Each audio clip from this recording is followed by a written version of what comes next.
Welcome to Everything Life Coaching with John Kim and Noelle Cordeaux, founders of JRNI Coaching. If you're inspired to begin your own life coaching practice or just want to learn a little bit more about what it's all about, visit jrni.co. That's JRNI.co. One of the questions that Noelle and I get all the time is, should I become a life coach? And today, Noelle and I are going to tackle this question. Noelle, good morning. Good morning. How are you? I'm doing well. How are you? I am well also. And I am excited about this conversation because this is a side of coaching that we don't usually talk about, the personal side, what you bring to the table emotionally as a coach. Before we begin, I was reminded I was doing an Instagram live this morning, and I always start with good morning. And good morning can sound kind of stale, like happy, like, bless you. How are you? I'm fine. And so someone said grand rising. And I was like, oh, that's kind of interesting. So I want to start by saying grand rising to you I instead of love good morning. that. Yeah, it's so descriptive. I love that. That's I love the like semi ridiculousness of that. Yeah, it feels like a phoenix coming out of its ashes. Grand rising. It's very dramatic. I mean, I'm just imagining what I'm gonna do with that in my little household, when I put on my, pink polka dot bathrobe and a fairy crown, and Right. I'm just like, "I'm grand rising!" Grand Like, rising. I love it. All right. So speaking of rising, I think becoming a life coach can be a part of one's rising, right? I mean, it was for us. it's a catalyst in so many ways for deeper understanding of yourself and the world around you. But the thing that I think does it is that coaching inherently is the profession of hope, of growth, of movement. And so if you engage in this work, either for yourself, for others, or to do it professionally, you have no choice but to experience that for yourself. The word hope is interesting because I think as a coach, injecting hope is one of the most powerful things that we do. Whether it's I mean, how we do it, there's a million different ways, but I think that in itself is life changing. Can be life changing for people. It can be life changing. And we talk a lot about a growth mindset versus a fixed mindset. Hmm. And I can no longer imagine what it's like to have a fixed mindset. Yeah, I used to have one. Yeah, me too. Yeah. And like the world is static. It doesn't go anywhere. It doesn't change. You're stuck. And not only do I know that to be fundamentally untrue, but my life's work has become helping other people discover their agency. And so having seen it, in thousands of sessions, like that's true. Yeah, and one of the things that happens when someone asks herself, "Should I become a life coach?" That fixed mindset can have a tug. Like that's actually what stops them from a growth mindset and thinking that no, actually, I could help people and I could do it in my own way. And there's a fire there.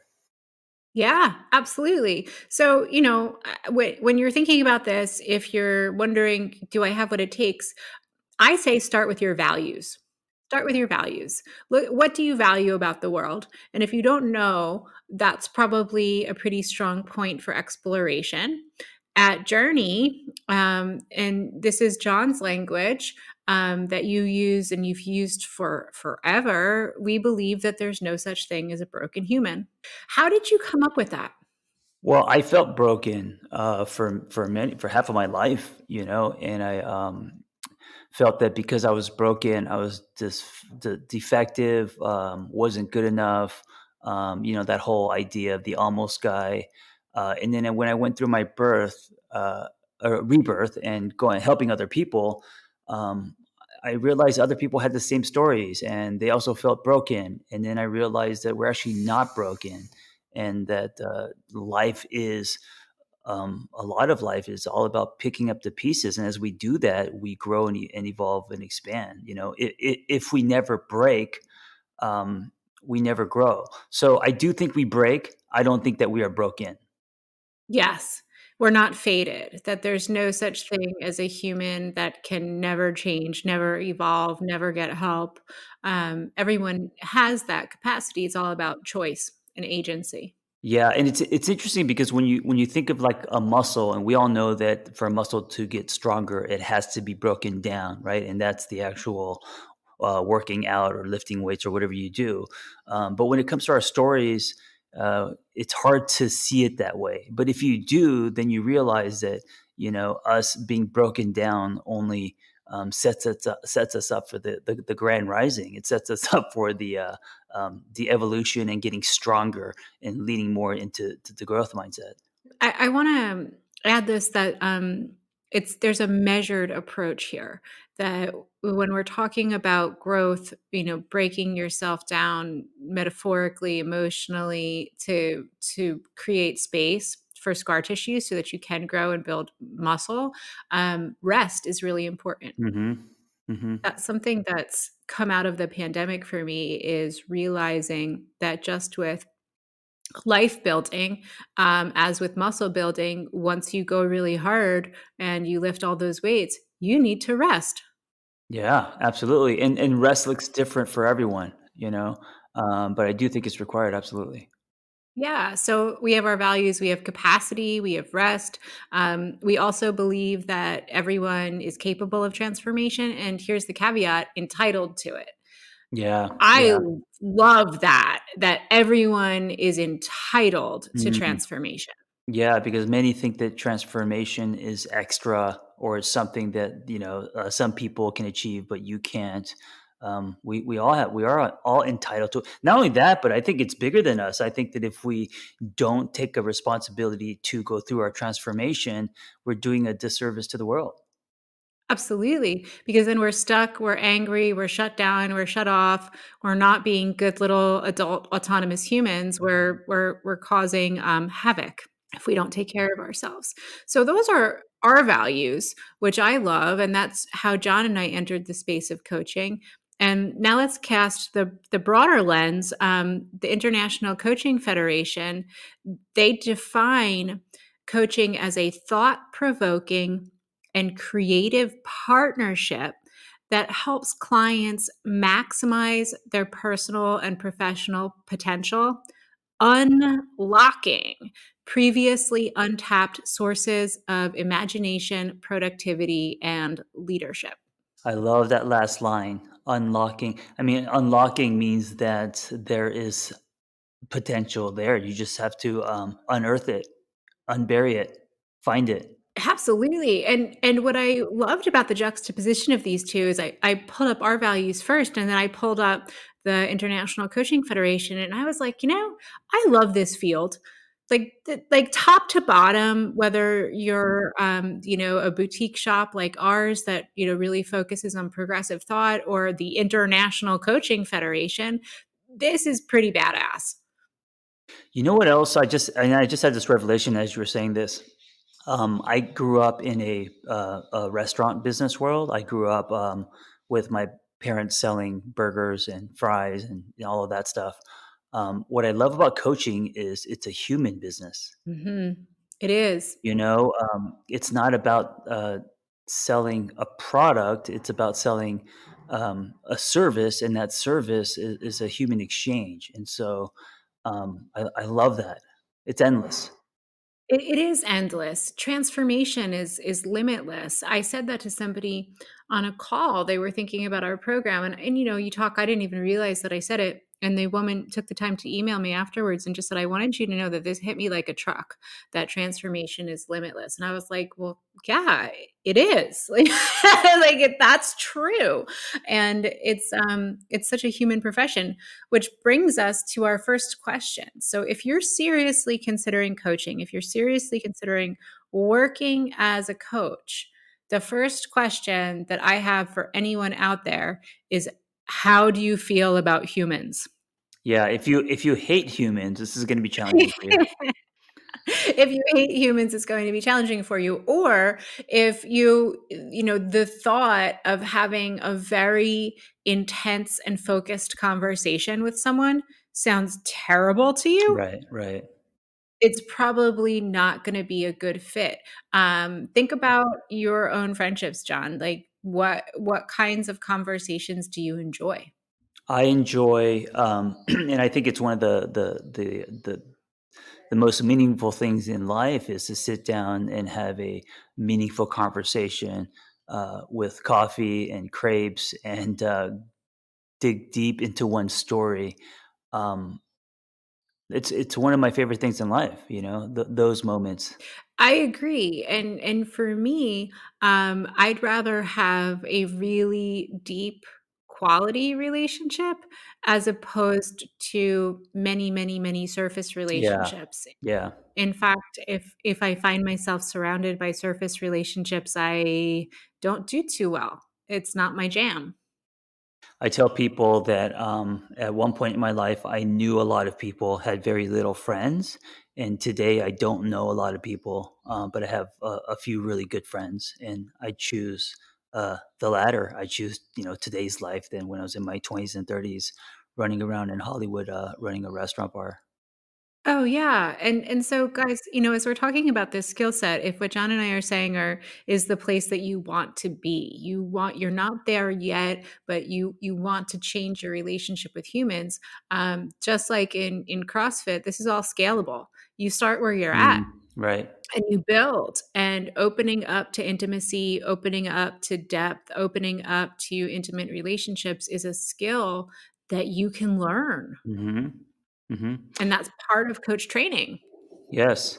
Let's talk about risk because I think this is where the road forks. I think this is where people get afraid. I think this is where they backpedal or they doubt themselves or they think that this is not a right path because it does involve risk.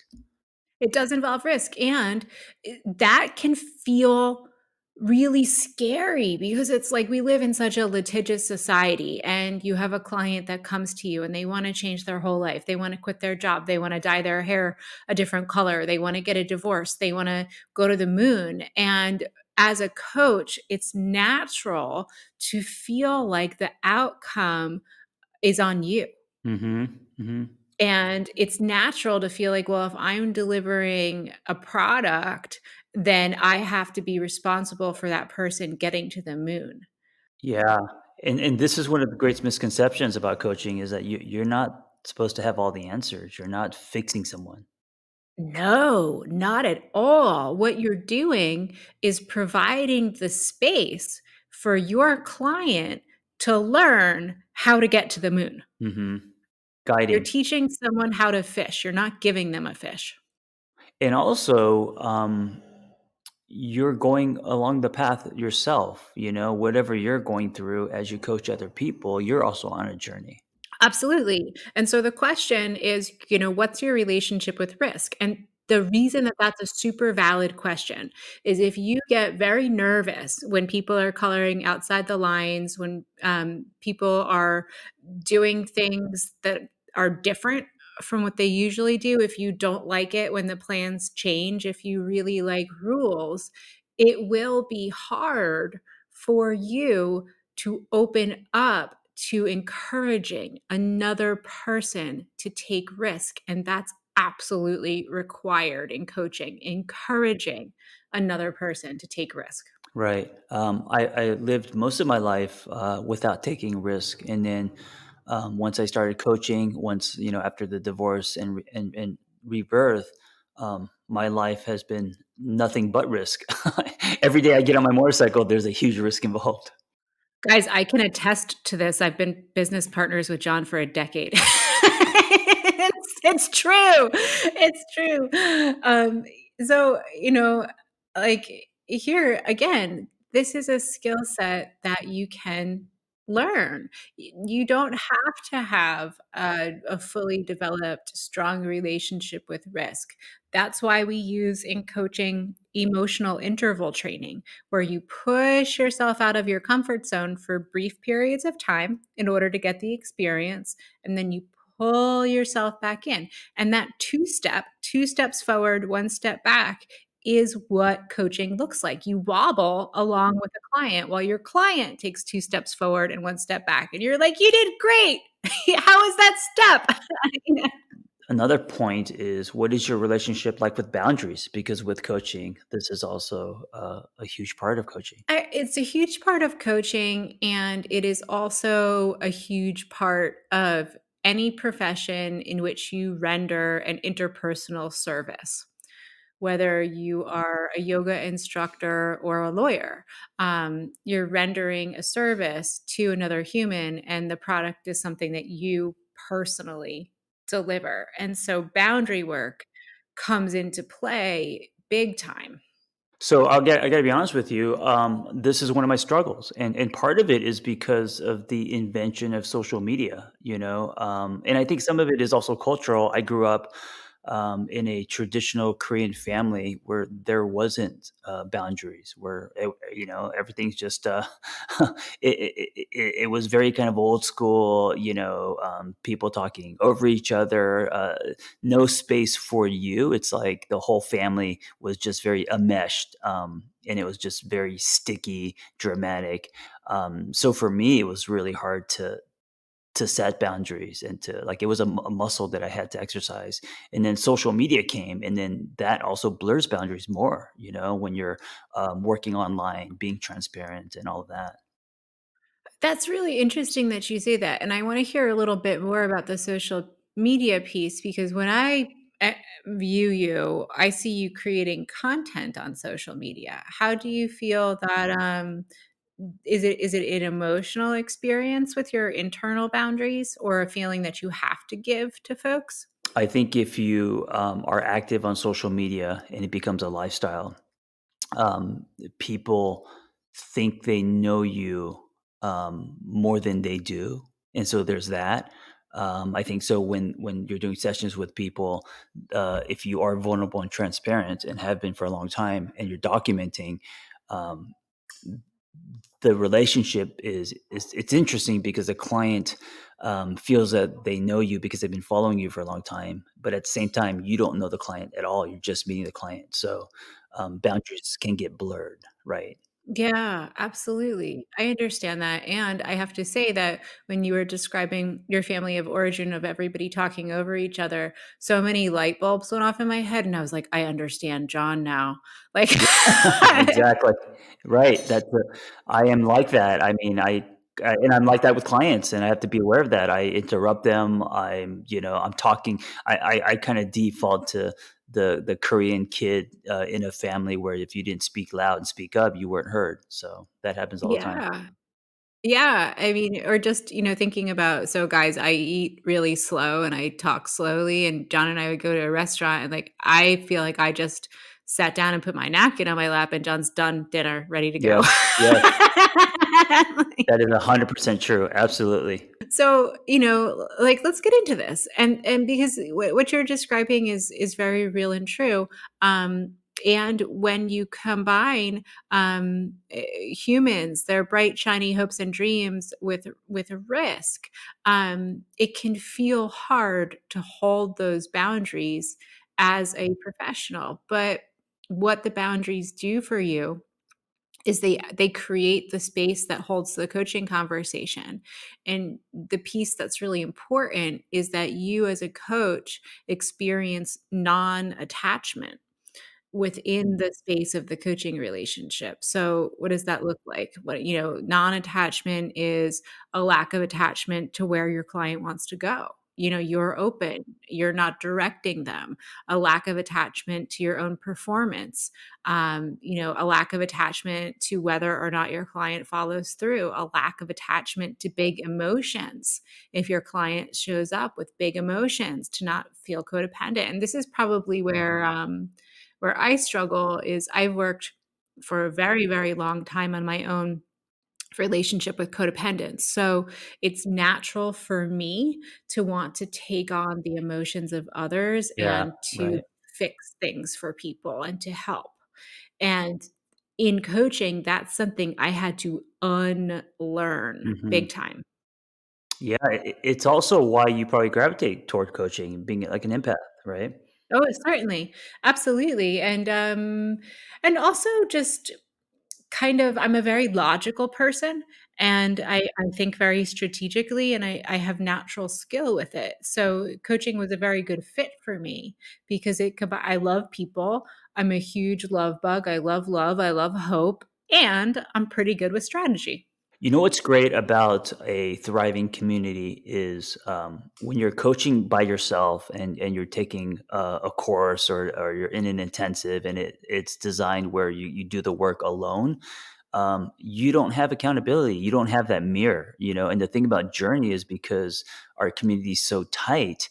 As you're going through your coaching journey, things like risk, pushing people, boundaries, reminding people, all of this is built in house. So it's just you're trusting a community, so you don't have to just trust yourself.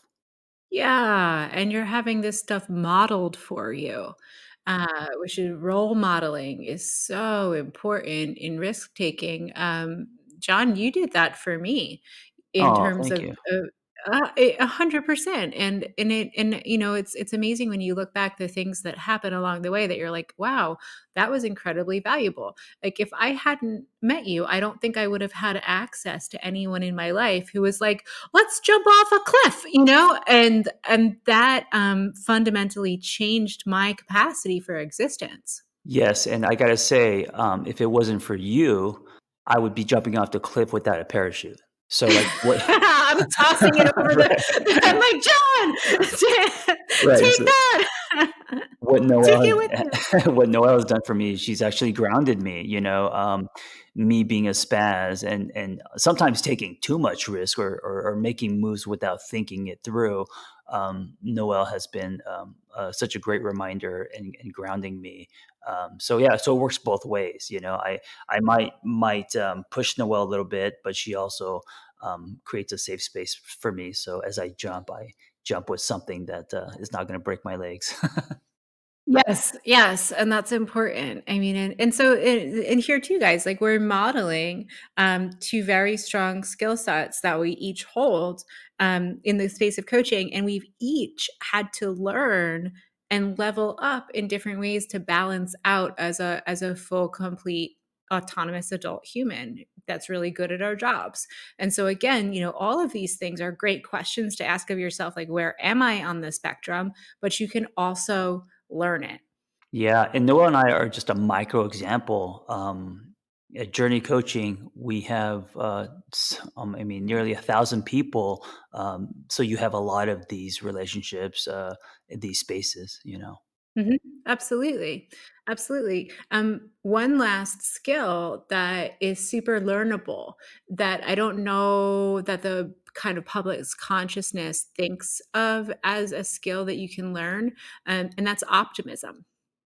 Yeah, and it's not optimism as in like, oh, we're just going to cross our fingers and be cheerleaders. It's optimism as a changing of lenses and a practice in life. It's a deeper optimism. Yes, and there is such a thing as optimism training.